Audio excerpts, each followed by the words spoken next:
out, you know, especially if marriage isn't immediately on the cards and kids isn't happening, you're not living together, not working together. And I asked a great mate, a fantastic guy, best guy in the world, handsome, eligible, he's been in relationships. I was at his birthday party in a great pub with 200 people, and he said, you know, to me it seems like the couples that stay together are the ones that have some element of codependency.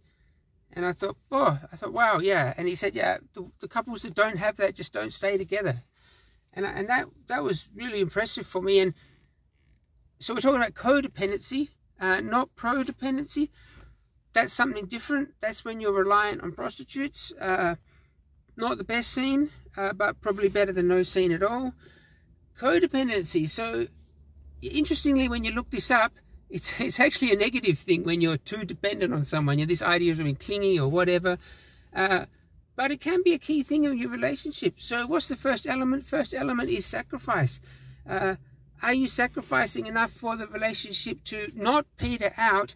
And you're living overseas for a while. I saw this all the time where you'd have, you know, one guy or girl that from different countries, and neither was ready to make some effort to live together geographically, not necessarily in the same house, but just have that plan to be in proximity. So there's got to be some sacrifice. The element two is neglect. Again, of course, neglect it usually means a bad thing, but if you're in some new relationship, or if you're in, you know, some old relationship, you got to neglect something to keep that relationship happening.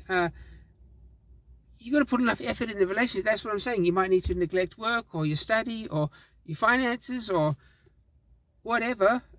Yeah, one particular friend, a group of friends, maybe some sort of half romantic interest, whatever. If you're not neglecting anything, yeah, chances are there's just no, you're trying to keep everything, you know. That's the problem. Number three is purpose. You know, one thing with these codependencies is that people try to find the meaning of life through someone, and that's where it's a problem.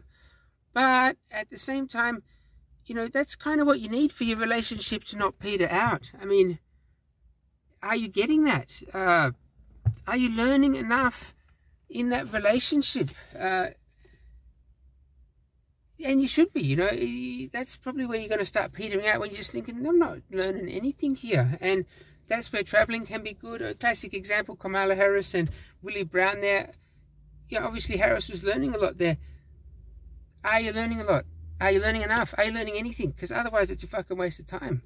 Number four is enabling. Once again, that's usually a bad thing. You know, people enable you to get into crime or take drugs. You know, your relationship should be enabling you to having a ball. You know, you should be risk-taking and Bonnie and Clyde and us against the world. That's where it's at. Those four things right there.